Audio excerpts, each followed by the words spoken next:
जब आप डीलरशिप का फॉर्म भर रहे हो, एवरीथिंग शुड बी ट्रांसपेरेंट। मतलब उसके अंदर कुछ भी ब्लफ नहीं कर सकते। वो everything will be checked. Royal Enfield में लाइक वी गेट सर्विस लेवर अप्रॉक्सीमेटली 700 to 800 रुपीज। तो वारंटी क्लेम के ऊपर इतना रिग्रेसली काम हो रहा है कि ये कंप्लेंट आई तो आई क्यों। एक सक्सेसफुल बिजनेस के लिए एक आपका विश्वसनीय आदमी बहुत जरूरी है। जब तक आपके पास मैन पावर स्ट्रांग नहीं है, आपका बिजनेस। तो आज हमारे साथ हैं मिस्टर प्रतीक जैन, जिन्होंने सिर्फ 4 साल के अंदर अपनी रॉयल एनफील्ड की एजेंसी को इस लेवल पे पहुंचाया कि आज वो मंथली 60 से 70 बाइक्स डिलीवर कर रहे हैं। बाइक नहीं कहूँगा, बुलेट कहूँगा, क्योंकि बुलेट वाले कहते हैं कि यार इसको बाइक मत बोला करो, ये रॉयल एनफील्ड है। तो Prateek ji, most welcome in the Ankush Mehta show. Thank you. और आज हम हेल्प करेंगे उन सब एंटरप्रेन्योर्स की जो डीलरशिप लाइन में जाना चाहते हैं, क्योंकि डीलरशिप एक ऐसी चीज़ है जो करियर में कभी प्लान नहीं होती। डेफिनेटली है ना। पढ़ते टाइम इंसान नहीं सोचता कि मैं बड़ा होकर के एक डीलर बनूंगा किसी बाइक का, लेकिन एजुकेशन के बाद प्रॉफिटेबिलिटी वो देखते हैं, या किसी वजह से उनका कोई फैमिली बिजनेस होता है या प्रॉफिटेबिलिटी उसको देखते हैं, वो डीलरशिप्स में जाते हैं बाइक्स की या कार्स की।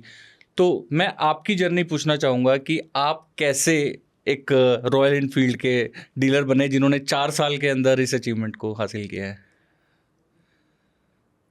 2019 के अंदर मैंने मतलब शौक तो मेरा शुरू से था बुलेट का, but my family never allowed me कि मैं उसको खरीद के टू व्हीलर में चलाऊं।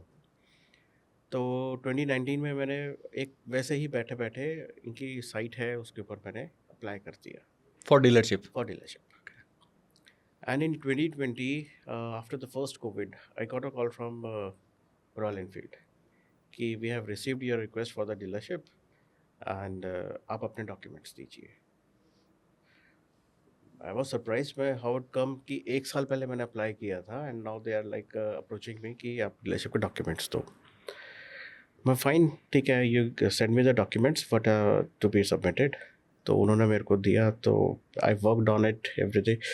जब आप अप्लाई कर रहे हो you have to be very careful. जब आप डीलरशिप का फॉर्म भर रहे हो, एवरीथिंग शुड बी ट्रांसपेरेंट।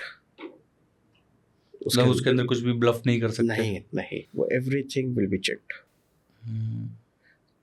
तो मैंने उनको डॉक्यूमेंट्स दिए और बाद में मुझे पता चला कि अप्रॉक्सीमेटली 40 to 45 वो थी, इसके अंदर एप्लीकेशंस थी हिसार से। तो ठीक है, फाइट था, सब था, डॉक्यूमेंट्स दिए, देन सारा इनका वो आया, इंटरव्यूज़ हुए, 3-4 इंटरव्यूज़ होते हैं अलग अलग लेवल्स पे।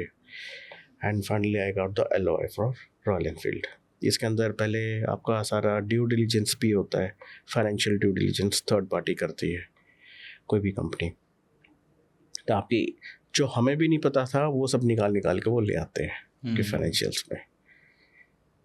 तो वो सारा क्लियर करके then finally I got the LOI।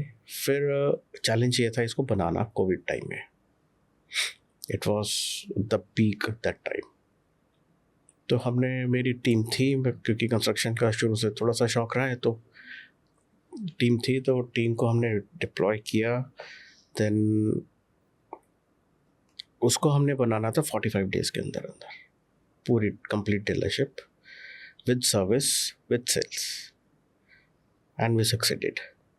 45 days में उसका हमने सारा उसका डॉक्यूमेंटेशन भी करा, नया रजिस्ट्रेशन नंबर्स भी लेने हैं, सब जो भी है इनका मटेरियल सारे इनके वेंडर्स से लेके हमने इसको चालू करा। फिर हमारे लिए बड़ा चैलेंज था कि हमारे बारे में कोई जानता नहीं, क्योंकि जहाँ मैं बैठा हूँ वहाँ पे 2 डीलरशिप्स थी। तो और जो पुराना डीलर है वो बहुत पुराना डीलर है, पुराना डीलर नहीं कहूँगा, बहुत पुराना डीलर है। फिर हमें अपनी अवेयरनेस करनी थी। फिर अवेयरनेस के टाइम हमारे पास चैलेंजेस बहुत सारे थे। तो मैं कॉमर्स बैकग्राउंड से हूँ, तो हमने मार्केटिंग पढ़ी है। तो first part was what is your target audience, कि आपका टारगेट क्या है। अब हमारे पास टारगेट यूथ भी है, बुलेट है तो बूढ़े लोग भी हैं, और नया जिसने कॉलेज पास आउट करा है वो भी है। तो हमने सबको टारगेट करना है। इस टारगेट को कैसे डिस्ट्रीब्यूट करना है, क्योंकि देखो जब डीलरशिप आप शुरू करते हो तो उसके अंदर आपको फाइनेंशियल कंस्ट्रेंट्स भी रखने पड़ेंगे, क्योंकि आप मार्केटिंग पे आप limitlessly you can not spend, बंद नहीं कर सकते पैसा। बंद नहीं कर सकते, but you have to spend. Then उसके बाद हमने अपना प्लान बनाया कि हमें पहले किसको टारगेट करना है। फिर स्टडी करा तो हम ये नहीं कर सकते थे कि पहले हम इनको टारगेट करें फिर इनको टारगेट करें, हमें सारा कुछ टारगेट करना पड़ेगा, लेकिन डिविजन करके। फिर हमने स्टार्ट करा, डिजिटल मार्केटिंग भी स्टार्ट करी, OH भी स्टार्ट किया, FMs भी हमने अप्रोच करे। OH को हम क्या बोलेंगे? Out of home, out of home, जो आप होर्डिंग्स देखते हैं। ओके। तो हमने वो भी करा, FM भी किया, और हमने एम्प्लॉयज़ रखे जो गांव-गांव जाके पैम्फलेट्स भी बांट के आते थे, न्यूज़पेपर में एड्स दिए। फिर हमारे लिए एक जो चैलेंज था वो ये था कि कौन सी मार्केटिंग हमें फ्रूटफुल है, कि हम काम तो कर रहे हैं सारी जगह, लेकिन रिजल्ट किससे आ रहा है। एक ये चेक बहुत इम्पॉर्टेंट है। आप काम तो कर रहे हो, लेकिन जब करे जाओ यू आर स्पेंडिंग। देखो at the end of the day you have to earn penny. When you are wasting it somewhere, either it should be fruitful, और अगर वो वेस्ट हो रही है तो आपको पैसा लेने वाले तो हर डिपार्टमेंट से आ जाते हैं। FM वाले भी सारा दिन आ जाएंगे, बिल्कुल बिल्कुल। न्यूज़पेपर वाले भी हैं, मुंह खोल के तैयार खड़े होते हैं, सर फ्रंट पेज की ऐड दे दीजिए। हाँ। लेकिन आपको देखना है ना, आपको कहाँ से क्या कहाँ से क्या आता है। तो शुरू से ही फिर आपको एक प्लान बना के चलना पड़ेगा कि आपको किस आपके जो रीजन है उसमें कहाँ पे क्या ज़्यादा बिकता है, उसके हिसाब से आपको मार्केटिंग प्लान लेना पड़ेगा। फिर आता है मैन पावर इशू। एक सक्सेसफुल बिजनेस के लिए एक आपका विश्वसनीय आदमी बहुत ज़रूरी है। जब तक आपके पास मैन पावर स्ट्रांग नहीं है, आपका बिजनेस स्ट्रांग नहीं हो सकता। तो वो चीज़ें बहुत मैनेज करनी पड़ेंगी, और मैन पावर में कभी भी हमें हाथ नहीं खींचना चाहिए पैसा देने से। मैन पावर अच्छा है तो उसको पैसा दो और उसको रिटेन करके रखो। ये फर्स्ट पार्ट हमेशा बिजनेस में ये ध्यान देने वाली चीज़। कि मेरे और भी बिजनेसेस हैं जैसे, तो उनमें भी मैं यही हमारा एक रहता है। आपका सबसे पुराना आदमी कितने साल पुराना है? मेरा सबसे पुराना आदमी मेरा 2004 से है। उसे 20 साल हो गए। क्या ऐसी एक पैसा तो देखो कहीं भी मिल जाएगा उसको, और आपने ऐसा थोड़ा सा उसको क्या पर्सनल टच दिया? देना पड़ता है। जैसे उसके कोई दुख तकलीफ है उसकी फैमिली में है तो उसको आप हेल्प करो। You should be there. कि अगर उसकी फैमिली में कोई दिक्कत आई है, कुछ भी है, तो उसको बोलो कि तो हॉस्पिटल लेके आ, तो आप हॉस्पिटल से पहले पहुंचो। दे शुड फील लाइक कि हाँ, कि मेरे ऊपर कोई है, करने वाला कोई हाँ। है। तो ये बहुत इंपॉर्टेंट चीज़ है मैन पावर को रिटेन करने के लिए। पैसा भी इम्पोर्टेंट है और ये पर्सनल टच भी इम्पोर्टेंट है। तो जैसे आपके लिए एक नई इंडस्ट्री थी ये, ठीक है, आपने बुलेट का, आपको शौक था, सिर्फ ये चीज़ थी जिसने आपको वेबसाइट पे अप्लाई करवा दिया और आपके पास उसकी अप्रूवल आ गई। तो उसके बाद की आपकी जर्नी कैसे रही कि एजेंसी आने के बाद ऐसी क्या क्या नई नई चीज़ें थी जो आपको पता चल रही हैं, अरे यार इसमें तो ये भी था, अरे इसमें तो ये भी निकला, ये भी करना होता है, क्योंकि बड़ी बड़ी कंपनीज की बड़ी बड़ी SOPs, आप एक पेंट भी अपनी मर्जी से कहीं पे नहीं करा सकते, कील भी नहीं लगा सकते हम लोग। पूरा SOP आता है उसका, हमें सारा ऑटोकैड डिज़ाइन बना के देना होता है एग्जिस्टिंग बिल्डिंग का। इवन वॉल्स का भी एलिवेशंस देनी होती हैं, फ्लोर देना होता है, every damn thing you have to provide them. फिर उसके बाद वो लोग ड्राइंग्स बना के देते हैं कि आपको ऐसे ऐसे यहाँ पे फर्नीचर रखना है, यहाँ पे टेबल आएगी, यहाँ पे लैंप लगेगा, यहाँ पे स्विच लगेगा तो यहाँ दीवार से इतनी दूर हट के लगेगा। एग्जैक्टली एक एक चीज़ की ड्राइंग होती है इनके पास, और ये लोग लिस्ट दे देते हैं वेंडर्स की। आप वेंडर से आप डायरेक्ट नेगोशिएट करो और अपना मटेरियल लगाओ, but negotiation is not so high. तो आप नेगोशिएट करके आप अपना मटेरियल प्रोक्योर करके वो आएंगे, इंस्टॉल करेंगे। ओके। फर्नीचर्स फिक्सचर्स होते हैं वो खुद इंस्टॉल करके जाते हैं। और इसके बाद चैलेंजेस आते हैं, हमें तो कुछ भी नहीं पता था। जैसे स्टार्ट तो कर लिया, now we have to know everything from the scratch. फिर उसको जैसे जैसे देखो, एकदम से प्रोपागेंडा अपना करना वो भी ठीक नहीं है। हमने बहुत ज़्यादा मार्केटिंग शुरू में नहीं करी। क्या होता है कि अगर आपके पास वॉल्यूम आ गया, पीछे सिस्टम्स भी होने चाहिए, सिस्टम्स भी होने चाहिए। एग्जैक्टली। तो जैसे जैसे सिस्टम बनता गया वैसे वैसे हमने अपनी मार्केटिंग भी इंक्रीज करते रहे। आज 4 साल हो गए, we have attend the number, but still एक marketing is a continuous process. क्योंकि आपके पास रिपीटिंग बायर कम होगा। बिल्कुल, जिसने एक बार बाइक ले लिया तो उसे आपको तो हर कई बारी साल नया, तक हर बार नया नया कस्टमर चाहिए। तो it is a continuous process marketing. इसमें देखो, एक डीलरशिप के लिए सबसे इम्पोर्टेंट है मार्केटिंग, और कुछ भी फॉल्स कमिटमेंट्स ना हो। आप फॉल्स कमिटमेंट करके बेच दो, वो आप पूरी ना कर पाओ, तो आपके लिए एक नेगेटिव पॉइंट हो जाता है। कम बेच लो लेकिन गलत चीज़ करके नहीं करो। कोई ऐसा बैरियर आया बीच में जब कोई कस्टमर के साथ कुछ ऐसी चीज़ हो गई आपके एंड से या आपके स्टाफ के एंड से कि कुछ कॉम्प्लिकेशन आई हो, कोई आगे उसने रॉयल एनफील्ड में कंप्लेंट किया हो और आपने उस चीज़ को नहीं, कोई सबसे ऐसा कोई किस्सा हुआ हो कि जो अभी तक याद है कि भैया वो बड़ा बंदा ने ऐसे ऐसे इट्स अ घुमाया पार्ट हमें? Of life. क्या होता है कि शुरू में जब डीलरशिप स्टार्ट हुई थी तो ऐसा होता था कि एक कंप्लेंट आ गई और रात की नींद हराम होती थी, यार कंप्लेंट कर दी। फिर धीरे धीरे धीरे धीरे when we start would working, थोड़ा टाइम निकला तो ये देखा कि all customers are not same. हर बारी कस्टमर भी सही नहीं होता, हर बारी आप भी सही नहीं होते। जब आपने कुछ गलत किया है तो आप अपनी कॉस्ट पे उसको रेक्टिफाई करके दो। ऐसा नहीं है कि हर बारी आप कस्टमर से जेब से निकालने की कोशिश करोगे, नहीं। आप अपनी जेब में हाथ रखना हमेशा इम्पोर्टेंट है, अगर आपको अपना एक मार्केट में एक गुड नेम आपको रखना है। तो प्रॉफिट्स ठीक है आ जाएंगे, लेकिन एक नाम बहुत इम्पोर्टेंट है। प्रतीक जी, जब बात आती है एक एजेंसी की तो उसके बाहर 3 चीज़ें बड़ी बड़ी लिखी होती हैं: सेल्स, सर्विस, रिपेयर। ठीक है, तो मैंने सुना है रिपेयर में सबसे ज़्यादा पैसा कोई भी एक कंपनी एजेंसी कमाती है। ऐसा है, 4 व्हीलर के अंदर तो हम कह सकते हैं, क्योंकि उसके अंदर एक गाड़ी आई है। आप कोई भी एक 4 व्हीलर आप सर्विस कराने जाते हो तो 2,500 से 3,000 रुपये उसकी लेबर कॉस्ट होती है, राइट। और उसके अंदर जो स्पेयर्स होते हैं वो भी महंगे होते हैं, तो उसके अंदर you get good margins. Royal Enfield में like we get service labour approximately 700 to 800 rupees.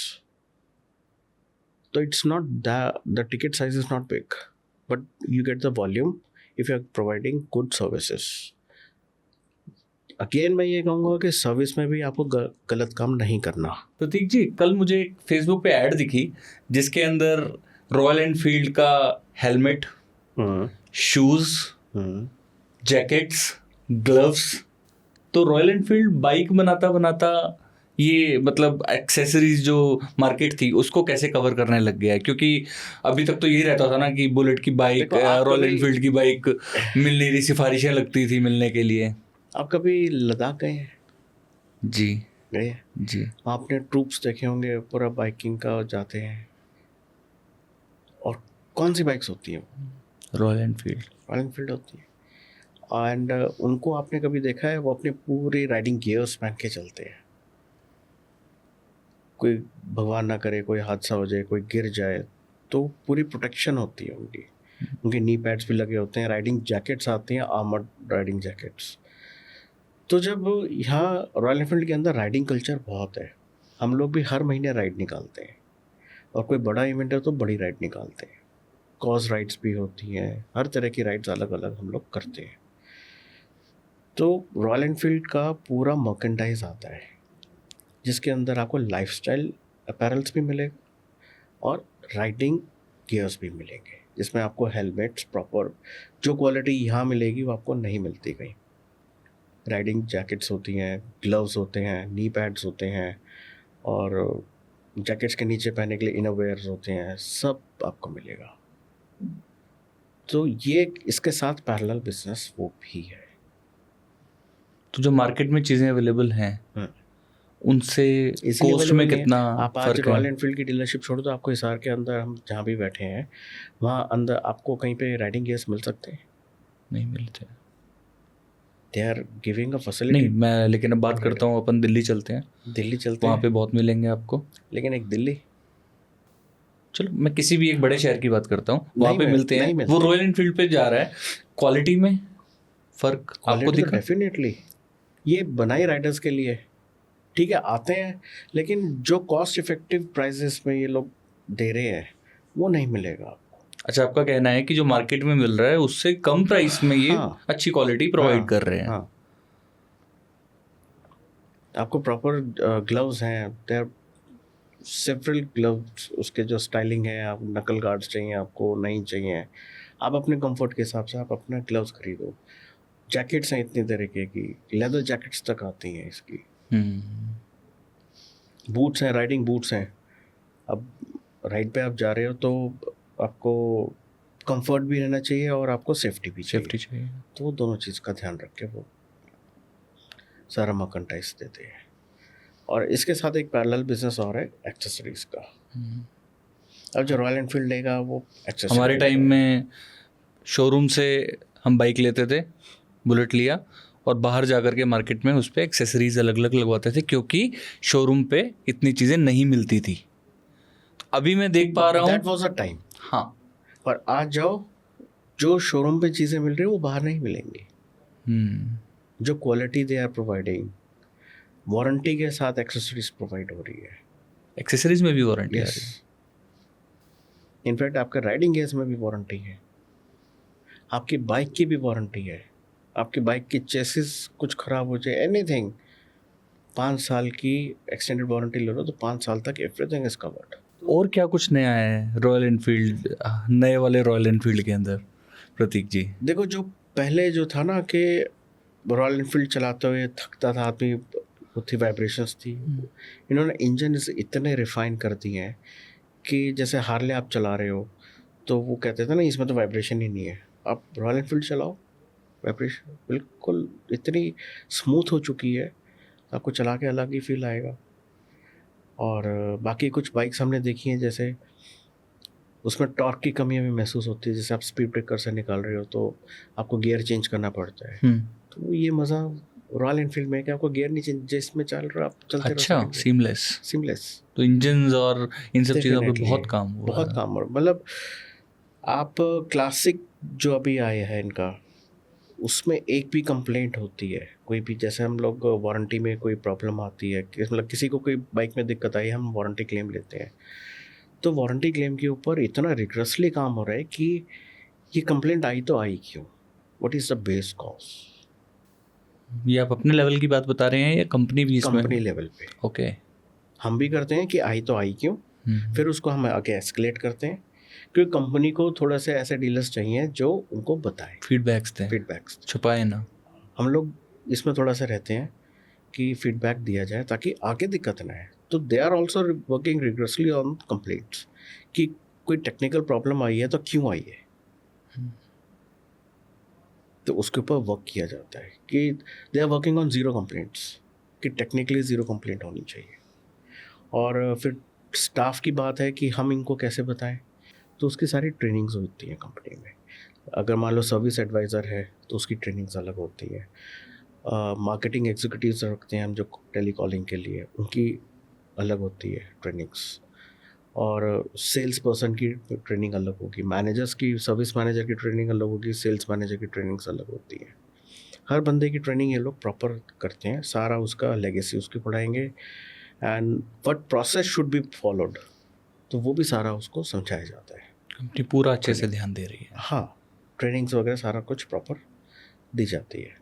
बाकी इट इज़ योर एफर्ट्स कि आप उसको रोल प्ले करा के देखें। एक बार मॉर्निंग में जैसे हफ्ते में एक दिन सबका रोल प्ले करा के देखिए, उसकी जो कमी है वो आपको रेक्टिफाई करना पड़ेगा। कंपनी ने तो पढ़ा दिया, लेकिन उसको चेक भी तो रखना इंपॉर्टेंट है, वो आप रखेंगे। मेरी आदत है मैं हफ्ते में एक दिन किसी का भी रोल प्ले करा के उसको चेक करता हूँ, या मैं फ्लोर पे खड़ा होता हूँ। मेरे को ऑफिस में बैठने का शौक नहीं है, खड़ा होता हूँ तो when they are dealing with the customers they use to check कि कहाँ दिक्कत है, कहाँ कमी है।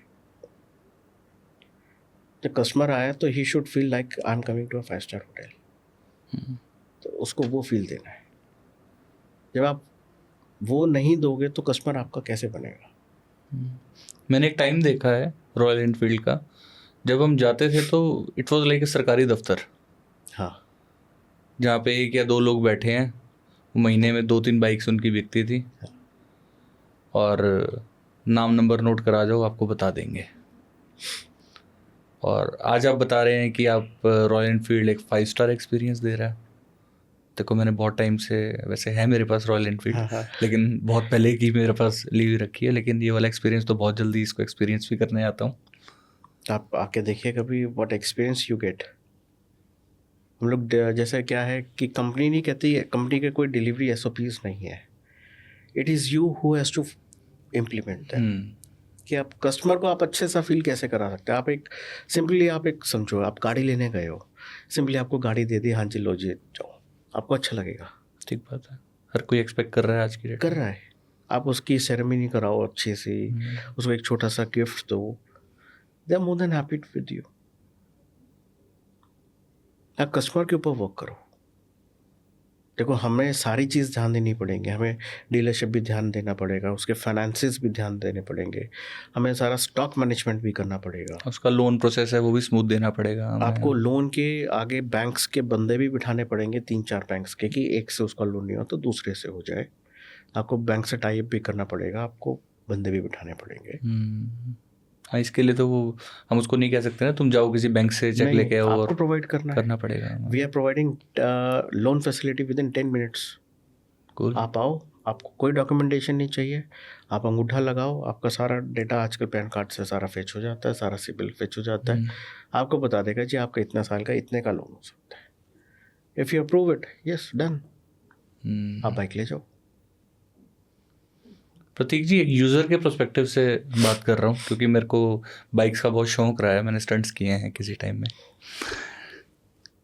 तो जो एक्सेसरीज हम बाहर मार्केट से लगवाते हैं, उसके लिए हमें एक ऑथेंटिक बंदा नहीं मिलता बताने वाला कि मैं ये लगवाऊंगा तो क्या इसकी गारंटी वारंटी वॉइड होएगी, नहीं माल होएगी। कैसे बिकेगा? जो एक कंपनी दे रही है, देखो इतना करोड़ों रुपया R&D पे खर्च होता है, एक एक्सेसरी बनाने के लिए भी कितनी अप्रूवल्स इनको लेनी पड़ती है। बिल्कुल, ये हमें पता चला। हम तो ये सोचते हैं यार ये क्यों नहीं बनाते हैं, ये क्यों नहीं बनाते हैं, लेकिन जब हमारी हायर ऑफिशियल से बात होती है, बोलते हैं सर इसकी हमें कितनी अप्रूवल्स लेनी पड़ती हैं एक एक्सेसरी निकालने के लिए भी, और हमें ये देखना है कि बाइक को नुकसान ना पहुंचे। और बाहर वालों ने जो आउट ऑफ मार्केट लगना है, दे डोंट सी एनीथिंग। सस्ता बनाना है उनको सस्ता बनाना, माल बेचना है। अब एक आता है नीचे, इंजन गार्ड लगता है नीचे बाइक के नीचे, उसको सम गार्ड बोलते हैं। बाहर वो लोहे का लगता है, पतरे का लगता है, ठीक है, उसकी लाइफ हार्डली 1 साल है, 1.5 साल है, पतरा है, पानी लगेगा गलेगा। यहाँ डाईकास्ट एल्युमिनियम का मिलता है, बाहर से आपको मिलेगा 1000-1200 का, यहाँ पे 3300 रुपीज़ का है। We are charging 3 times. At the same time आपको अपने प्रोडक्ट पे कॉन्फिडेंस होना चाहिए जब आप बेच सकते हो। अगर आपको अपने प्रोडक्ट पे कॉन्फिडेंस नहीं है, आप नहीं बेच सकते। हम उसको उल्टा करके उस पर हथौड़े मार के दिखा देते हैं, तोड़ के देखा, गलेगा बात तो वहीं नहीं, आ गई, गलेगा तो है नहीं, वो एल्युमिनियम का है, तोड़ के आपने दिखा दिया कि टूट नहीं रहा, टूट रहेगा नहीं। तो first you have to be sure about your product, उसके बाद आप बेच सकते हैं। और आपको जो ये डीलरशिप मिलती है, इसका टेन्योर कितना होता है? नहीं, ये इसका कोई टेन्योर, इसका कोई टेन्योर नहीं है, जब तक आप उनकी पॉलिसीज को फॉलो करते रहेंगे, बिल्कुल, कोई बिल्कुल। शिकायत नहीं है, सब सही चल रहा है, डेफिनेटली। तो वो इस चीज़ के ऊपर अवार्ड्स भी मिलते हैं, कोई अच्छा काम करता है तो उसके अवार्ड्स भी मिलते हैं, डीलर मीट होती है तो उसके अवार्ड्स भी मिलते हैं।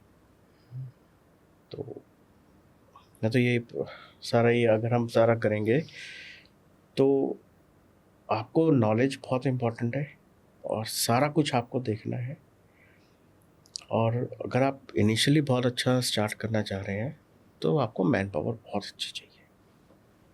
Your manager should be competent, you should be competent, और उनके नीचे जो स्टाफ आ रहा है, जो बैक ऑफिस का स्टाफ है, जो आपका अकाउंटेंट है और जो अकाउंटिंग प्रोसेस है, क्योंकि पिलफिलेज के चांसेस भी होते हैं, you need regular audits for that. तो सारी चीज़ें इंपॉर्टेंट है, आपको पूरा चेक रखना पड़ता है। पूरा चेक रखना होता है। और क्या ये टीम डेवलप करने में कंपनी सपोर्ट भी रहता है या वो आपको अपने लेवल पे करना होता है? आपको अपने लेवल पे करना है। देखिए आजकल कंसल्टेंसी फर्म बहुत हैं, तो आप उनसे टाइप करके रखिए, दिल प्रोवाइड यू। और कोई आपका विश्वास का आदमी है तो उसको आप सेकेंड लाइन अपनी डेवलप कर सकते हैं उसे। तो प्रतीक जी, एमएससी के बाद एक रॉयल एनफील्ड का डीलर भी एक वो डीलर जिसने 4 साल में इतना कुछ करके दिखाया है, तो यहाँ पे आप अपना जो हमारा यंग ब्लड है, जो यंग एंटरप्रेन्योर्स हैं, उनको क्या क्रक्स देना चाहोगे कि यार किस चीज़ पे तुम्हें फॉलो करके चलो? First look in your self, what is your passion?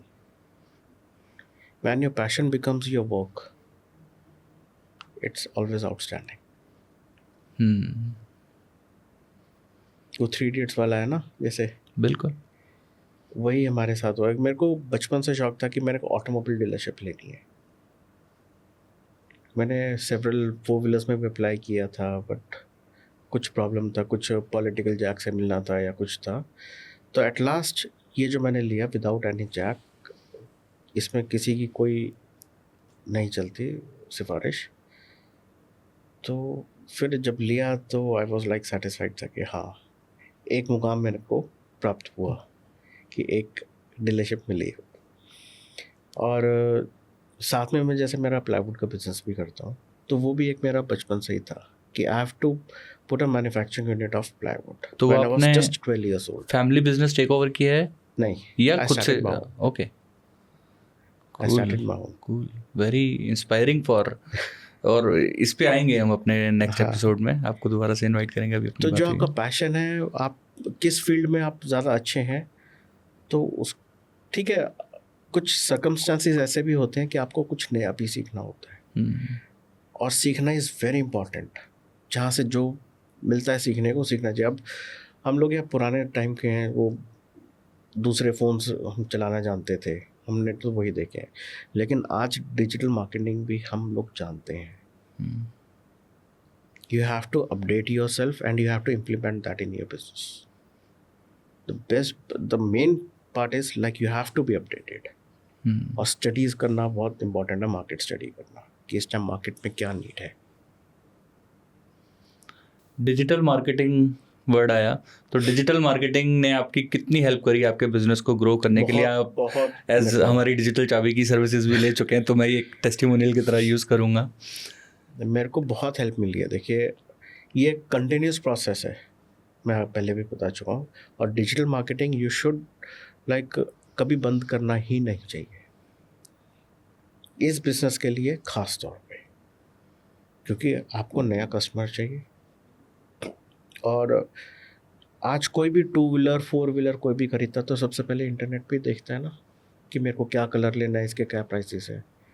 और जब वहाँ जाके आप पिंग कर रहे हो पहले से कि तुम मेरे पास आ, तो प्रायोरिटी आपको मिलेगी, आपको मिलती है। और आज तो एआई इतना स्ट्रांग है कि आपके फ़ोन में भी सुन रहा है वो कि आप किस बारे में बात कर रहे हो। एग्जैक्टली। अगर हम यहाँ मोटरसाइकिल्स की बात कर रहे हैं तो हो सकता है घर जाते जाते रास्ते में हमें मोटरसाइकिल की ऐड दिखनी शुरू हो जाए। वही होता है। तो आपकी मार्केटिंग पूरा जो आपका करते हैं आप लोग, तो आप लोग करते भी हैं और मेरे को सीखने को भी मिलता है। मैं काम करवा रहा हूँ तो मैं सीख भी रहा हूँ। Thank you for trusting. Thank you. तो बहुत हेल्प करता है, मतलब डिजिटल मार्केटिंग भी इम्पॉर्टेंट है, चाहे आप मेटा पे कर रहे हैं, चाहे आप यूट्यूब पे कर रहे हैं, चाहे आप गूगल पे कर रहे हैं, एवरीथिंग इज़ इम्पॉर्टेंट। सारा कुछ करना चाहिए।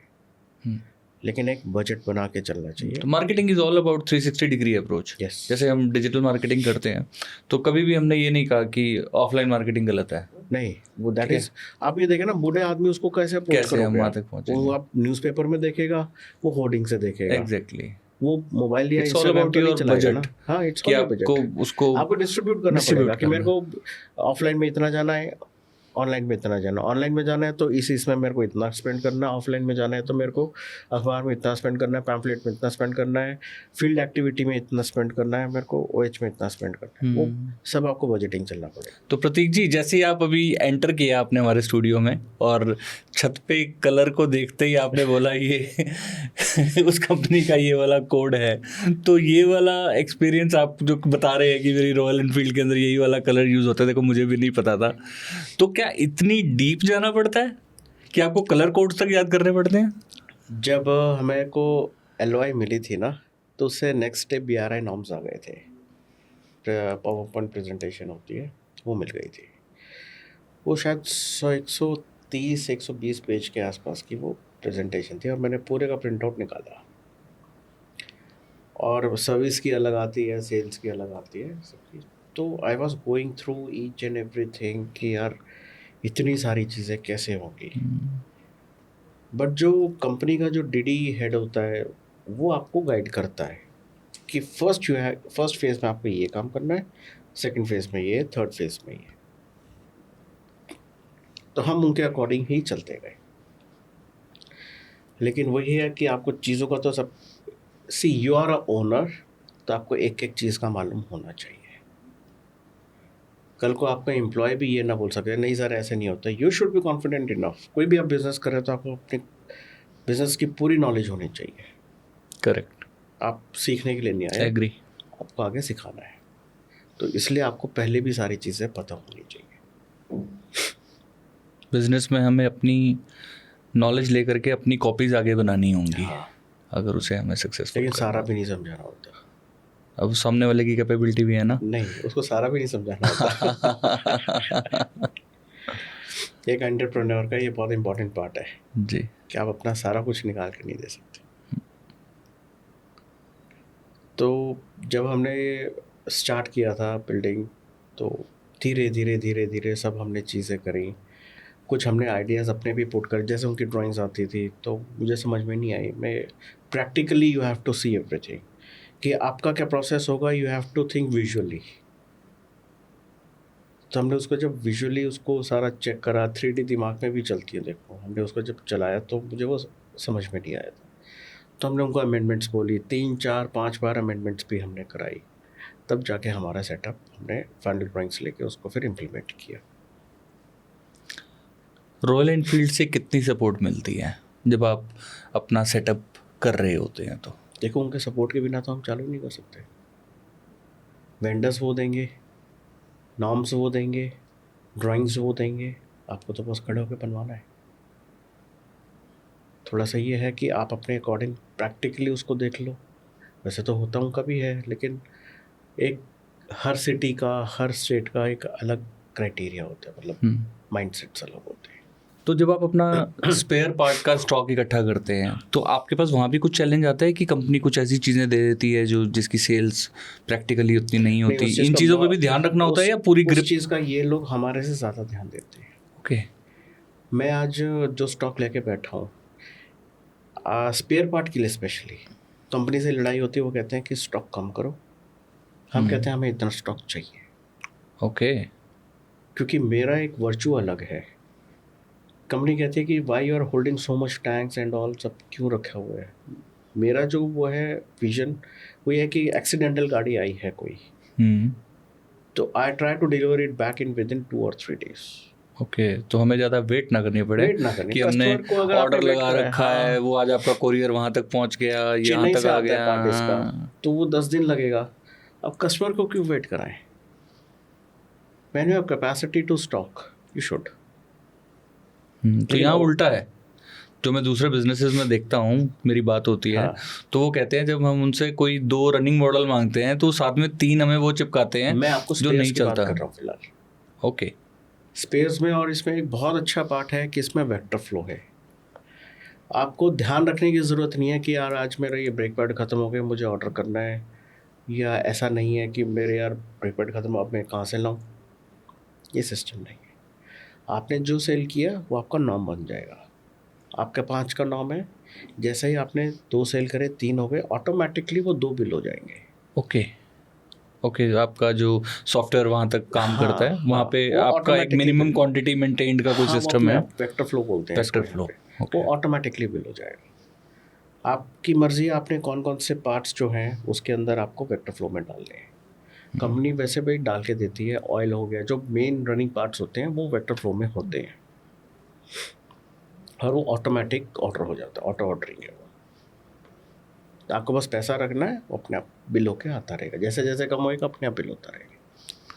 प्रतीक जी, मुझे याद है 2007-8-9 का वो टाइम जब उल्टे गियर वाली 2002 में बंद हुई थी शायद वो। नहीं, वो शायद 2006-7 तक, आती 8 थी तक। वो, अच्छा हाँ। ठीक है, जो भी थी गेम मुझे नहीं पता, लेकिन मुझे इतना ध्यान है कि एक बार उस पर ब्लैक आ गई थी, वो मिलती नहीं थी। हाँ। तो वो प्रीमियम में मिलती थी मार्केट हाँ, से। हाँ, हाँ। ठीक है, तो उसके बाद से रॉयल एनफील्ड का क्रेज एकदम से बहुत बड़ा था।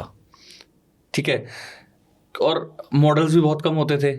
आज कैसा सिनेरियो चल रहा है? आज 11 मॉडल्स हैं। 11 मॉडल्स हैं। 11 मॉडल्स। और उनमें से कुछ ऐसा है कि ये वाला रनिंग मॉडल है, ये वाला बिल्कुल नहीं चलता? बिकता है, सब बिकता है। सब बिकता है। कोई ज़्यादा बिकता है तो कम बिकता है। तो पर्टिकुलरली बात करें कि कौन सा रनिंग मॉडल स्टैंडर्ड बिकता है, क्लासिक आज भी बिकता है। Yes. आज भी स्टैंडर्ड आज बिकता है। स्टैंडर्ड 50% मार्केट है। हम्म, रॉयल एनफील्ड की मार्केट में 50%, हमारी मार्केट में जैसे हरियाणा पंजाब में 50% स्टैंडर्ड बिकता है। कई जगह पंजाब में जाओ तो 70% तक स्टैंडर्ड बिकता है। ओके। हम लोग थोड़ा सा क्लासिक स्पेस लेते हैं क्योंकि हमारा थोड़ा सा अर्बन कस्टमर भी है, तो हम क्लासिक मेट्योर्स आती हैं, इनके मेट्योर भी बेचते हैं। हंटर है इनका नया सिटी राइड के लिए, और बहुत अच्छी बाइक है, तो हंटर भी बिकता है। कोई प्रीमियम कस्टमर है तो 650 सीसी हैं, 450 सीसी है, एडवेंचर राइड के लिए 450 सीसी है। तो वही बात है, आपका मैन पावर कैसा है। तो प्रतीक जी, अब हम थोड़ा सा पीछे चलते हाँ हैं जी। कि जब आपने अपनी एजेंसी की स्टार्टिंग करी, तो अगर मैं आपको वापस लेके जाऊं तो कौन सी ऐसी गलती थी जो आप दोहराना नहीं चाहोगे? कोई ऐसी चीज़ जो आपको लगा कि ये शायद इस तरीके से बेहतर हो सकती थी? इन द स्टार्टिंग मैं स्पेस बड़ी लेता, स्पेस बड़ी लेता जितनी ऑलरेडी हमारे पास है, क्योंकि ये प्रोडक्ट ऐसा है जिसकी बैंडविड्थ बहुत है। बैंडविड्थ बहुत है, और अब जैसे शुरू में था तो हमें लगता था इनफ स्पेस, जैसे जैसे काम बढ़ेगा तो आपको स्पेस की भी रिक्वायरमेंट और होगी। अभी हमारा जो सर्विस सेंटर है, it is one of the biggest service centres. हमने 1000 गज के अंदर तो सिर्फ सर्विस सेंटर बना रखा है। ओके, और ये आपके सेल्स वाले उसके बराबर में ही है? नहीं, अलग है, अलग से मैनेज किया हुआ आपने? क्योंकि हमें देना था सर्विस सेंटर बड़ा, तो इसमें हमने 8 ऑटोमेटिक बेस दे रखे हैं, और सारे स्पेयर पार्ट रूम प्रॉपर बना हुआ है। इंजन रूम अलग होता है जहाँ पे इंजन रिपेयर किया जाता है, ताकि उसके अंदर कोई डस्ट पार्टिकल्स वगैरह ना आए, इंजन को बाइंड बनता है। अब मैं आपसे एक लास्ट सवाल पूछूंगा। Please. आपने बहुत हेल्प करी है हमारे ऑडियंस की, जो इस इंडस्ट्री के अंदर आगे बढ़ना चाहते हैं, चाहे वो किसी भी कंपनी को TVS की लेना चाह रहा है या किसी कार की लेना चाह रहा है, तो वो बहुत रिलेट कर पाएगा हमारे साथ।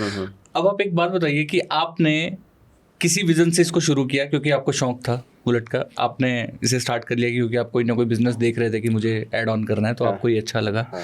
इसको स्टार्ट करने के बाद आपने सबसे ज़्यादा आपको वाओ फैक्टर कौन सा आया कि यार ये मेरा डिसीजन जो था, अब मज़ा आया मैंने जो ये लिया है, सोचा नहीं था इसके बारे में कि ये भी होने वाला है? देखो, रॉयल एनफील्ड में बात करें ना, तो इसकी जो पुरानी लेगेसी चलती आ रही है कि टाइम से नहीं मिलेगा।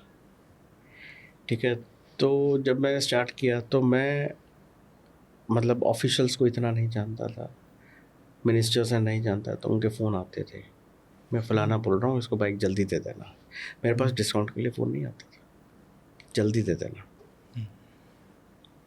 क्योंकि जो रॉयल एनफील्ड लेने जा रहा है वो डिस्काउंट की बातें नहीं करेगा। बात नहीं करेगा, वो कहेगा जल्दी दिलवा दो। और तो उस टाइम पे एक फील आता है कि हाँ हमें भी पूछ रहे, इंपॉर्टेंस मिल रही है सोसाइटी में। यस यस यस, ये आता था। ये रॉयल एनफील्ड के साथ है। देखो, बाकी में तो स्टॉक अवेलेबल था ही शुरू से, अब रॉयल एनफील्ड में भी स्टॉक अवेलेबल होना शुरू हो गया है कि हमारे पास एम्पल स्टॉक होता है कि वी कैन डिलीवर देम। तो क्या बैक एंड पे कंपनी ने बैंडविड्थ बढ़ाई है अपनी काफ़ी? हाँ, प्रोडक्शन भी बढ़ाई है, सब कुछ बढ़ाया है, और इनका यार्ड्स इन्होंने काफ़ी खोल दिए हैं कि जैसे कोई बुकिंग हमने आज डाली है 11 मॉडल्स हैं, मतलब टोटल नंबर ऑफ 90+ मोटरसाइकिल्स के अलग अलग वेरिएंट्स हैं, तो हम सारी तो नहीं रख सकते। तो आज हमने बुकिंग डाली है, कंपनी के पास अगर अवेलेबल होता है यार्ड में तो हमें सेकंड डे हमारे पास आ जाता है and we can deliver it third day, अगर वो यार्ड में अवेलेबल है तो। बहुत बढ़िया जी Prateek ji, thank you very much Ankush Mehta show में आने के लिए। Thank you. और आपके और भी बिजनेसेस हैं, उनके बारे में हम अग्निश आपको इनवाइट करेंगे दोबारा से और उसके बारे में बात करेंगे और काफ़ी हेल्प करेंगे हमारी ऑडियंस की जो इसको सुन रही है। Thank you very much. Thank you.